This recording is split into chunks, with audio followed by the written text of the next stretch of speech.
अस्सलाम वालेकुम। I am मामा। कैसे हैं आप सब? उम्मीद है खैरियत से होंगे। जैसा कि आप जानते हैं कि हम 9th क्लास बायोलॉजी का 3rd यूनिट को हम डिस्कस कर रहे हैं। तो हमारा आज का टॉपिक है comparison between plant and animal cell. हमने प्लांट और एनिमल सेल के दरमियान में मुवाजना करना है। ठीक है, तो हम स्टार्ट करते हैं अपने टॉपिक को। Brief comparison between plant and animal cell. Animal और प्लांट सेल के दरमियान हम एक ब्रीफ सा कंपैरिजन करेंगे, मुवाजना करेंगे। ठीक है, सबसे पहले हम वो कंपोनेंट्स देख लेते हैं जो कि प्लांट सेल और एनिमल सेल दोनों में प्रेजेंट होते हैं। कौन कौन से हैं वो कंपोनेंट्स? जैसे हमारे पास साइटोप्लाज्म है, सेल मेम्ब्रेन और न्यूक्लियस। ये आपने जो है स्ट्रक्चर पढ़ा है प्लांट सेल का और एनिमल सेल का, आपको पता होगा कि ये जो तीनों कंपोनेंट्स हैं ये प्लांट सेल में भी मौजूद होते हैं और एनिमल सेल में भी मौजूद होते हैं। अब उनकी फर्दर हम थोड़ी थोड़ी डिटेल को देख लेते हैं। ठीक है, साइटोप्लाज्म, इसकी डिस्क्रिप्शन क्या है? ये क्या होता है? जेली लाइक होता है, जेली की तरह का होता है और इसके अंदर क्या चीज मौजूद होती है? ऑर्गेनेल्स मौजूद होती हैं। ठीक है, जो हमारे पास न्यूक्लियस होता है, ठीक है, कोई भी सेल है उसका न्यूक्लियस है, उसके जो बाहर की तरफ हमारे पास जो मौजूद होता है जेली लाइक, उसको हम जेली लाइक मटेरियल, उसको हम साइटोप्लाज्म का नाम देते हैं। और उसके अंदर क्या चीज मौजूद होती है? सब सेलुलर स्ट्रक्चर मौजूद होते हैं। सेल की मजीद छोटे छोटे जो स्ट्रक्चर है, छोटी छोटी साख्तें हैं, वो मौजूद होती हैं। ठीक है, ये थी इसकी डिस्क्रिप्शन। फिर हम देखते हैं साइटोप्लाज्म मौजूद कहाँ है? Between plasma membrane and nuclear envelope, यानी दरमियान में न्यूक्लियस मौजूद होता है। ठीक है, उसकी जो न्यूक्लियर एनवेलप है और जो प्लाज्मा मेम्ब्रेन है उनके दरमियान में जो मौजूद होता है जेली लाइक मटेरियल, उससे हम किस चीज का नाम देते हैं? साइटोप्लाज्म का नाम देते हैं। फंक्शन क्या है हमारा साइटोप्लाज्म का? Provide site to organelles and metabolic reactions, यानी ये क्या करता है? ऑर्गेनेल्स को, यानी जैसे कि हमने पढ़ा कि इसके अंदर ऑर्गेनेल्स मौजूद होती हैं। ठीक है, तो ये इन ऑर्गेनेल्स को जगह प्रोवाइड करता है, साइट प्रोवाइड करता है। ठीक है, ताकि वो उसमें रह सके और इसके अलावा ये मेटाबॉलिक रिएक्शन करवाता है वहाँ पे। ठीक है, तो फिर उसके बाद हम नेक्स्ट देख लेते हैं, वो है हमारे पास cell membrane. Cell membrane plant cell और एनिमल सेल दोनों में प्रेजेंट होती है। ठीक है, क्या होती है इसकी डिस्क्रिप्शन देख लेते हैं हम। पार्शियली परमेएबल अराउंड साइटोप्लाज्म, यानी साइटोप्लाज्म जो हमने पढ़ा जो कि न्यूक्लियर एनवेलप से जो है न्यूक्लियर प्लाज्मा मेम्ब्रेन तक था, तो हमने पढ़ना है कि ये क्या होता है हमारे पास? पार्शियली परमेएबल अराउंड साइटोप्लाज्म, यानी साइटोप्लाज्म के इर्द गिर्द मौजूद होती है और जो ये मेम्ब्रेन होती है ये पार्शियली परमेएबल होती है, सिलेक्टिवली परमेएबल होती है, सब चीजों को जाने नहीं देती। ठीक है, यानी कुछ को जाने की इजाजत देती है और कुछ को जाने की इजाजत नहीं देती। फिर वेयर फाउंड, ये कहाँ मौजूद होती है? बाउंड्री, जैसे कि अब हम इधर भी पढ़ चुके हैं कि अराउंड साइटोप्लाज्म, वही वाला यही इसकी लोकेशन है, बाउंड्री अराउंड साइटोप्लाज्म। साइटोप्लाज्म के इर्द गिर्द जो बाउंड्री होती है उसको हम सेल मेम्ब्रेन का नाम देते हैं। ठीक है, उसके बाद है हमारे पास फंक्शन देखते हैं हम सेल मेम्ब्रेन का कि फंक्शन क्या है। क्योंकि ये सेल के ऊपर मौजूद एक मेम्ब्रेन है तो इसका काम क्या होगा?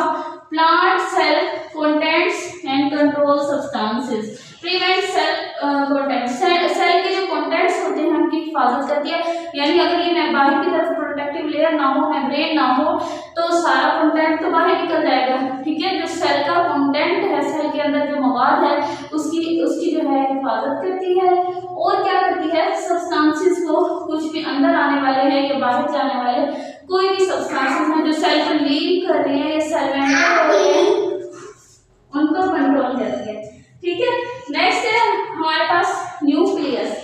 न्यूक्लियस जो है जैसे कि आप जानते हैं प्लांट सेल और एनिमल सेल दोनों में प्रेजेंट होता है, सेल के सेंटर में और साइड में मौजूद होता है। तो हम देख लेते हैं उसकी डिस्क्रिप्शन को। स्फेरिकल ओवल या स्फेरिकल शेप में होता है या ओवल, ठीक है, गोल या बेलनी शक्ल का होता है और ये ऑर्गेनेली कंटेन डीएनए, यानी एक ऐसी ऑर्गेनेली है जिसके अंदर डीएनए मौजूद है और डीएनए का क्या काम है?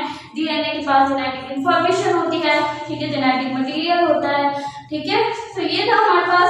उसके बाद हम इसकी लोकेशन देखते हैं कि जो हमारे पास न्यूक्लियस है वो पौधों के सेल में कहाँ मौजूद होता है, एनिमल के सेल में कहाँ मौजूद होता है? पौधों के सेल में ये साइड पे मौजूद होता है। किसकी वजह से? क्योंकि हम स्ट्रक्चर में बहुत बड़ा सा वैक्यूम होता है प्लांट सेल के अंदर, जिसकी वजह से जो है न्यूक्लियस थोड़ा साइड पे चला जाता है। जबकि एनिमल सेल में चूंकि छोटे छोटे वैक्यूल मौजूद होते हैं, इसलिए न्यूक्लियस सेंटर में प्रेजेंट होता है। नेक्स्ट हम देखते हैं फंक्शन को न्यूक्लियस के। जैसा कि इसके पास डीएनए मौजूद है, ठीक है, इसलिए ये क्या करता है, control cell division and activities, cell की तमाम एक्टिविटीज को कंट्रोल करता है। और हमारे पास सेल डिवीजन भी करवाने का काम किसका है, न्यूक्लियस का। न्यूक्लियस में होती है सेल डिवीजन, और क्या होता है, ये तमाम सेल एक्टिविटीज को भी कंट्रोल में रखता है, क्योंकि इसके पास क्या चीज मौजूद है, जेनेटिक मटेरियल या डीएनए मौजूद है। नेक्स्ट हम देखते हैं, अब हम उन कंपोनेंट्स को डिस्कस करने लगे हैं जो सिर्फ प्लांट सेल में मौजूद होते हैं, एनिमल सेल में मौजूद नहीं होते, ठीक है। सबसे पहला कंपोनेंट है सेल वॉल। जैसा कि आपके पास क्वेश्चन आ जाता है कि differentiate between plant cell and animal cell, तो आप बता सकते हैं कि ये कंपोनेंट्स हैं, ये सिर्फ प्लांट सेल में प्रेजेंट है और एनिमल सेल में ये एब्सेंट होते हैं, ठीक है। तो सेल वॉल, इसकी डिस्क्रिप्शन देखते हैं हम, ये क्या होती है, आउटर मोस्ट लेयर, ये जो प्लांट सेल है उसकी सबसे बाहर वाली लेयर है, और किस चीज की बनी हुई होती है, सेलुलोज की बनी हुई होती है। फिर हमारे पास ये मौजूद कहाँ है, जैसे कि हम पहले भी पढ़ चुके हैं, आउटर मोस्ट लेयर है ये, तो सबसे बाहर मौजूद होती है प्लांट सेल के आउटसाइड ऑफ प्लांट सेल। फिर हम देखते हैं कि जो सेल वॉल मौजूद है उसका काम क्या है, प्रोवाइड मैकेनिकल सपोर्ट, ये मैकेनिकल सपोर्ट प्रोवाइड करती है, उसके अलावा वाटर और सॉल्ट्स को पास करने के लिए अलाउ करती है, ठीक है।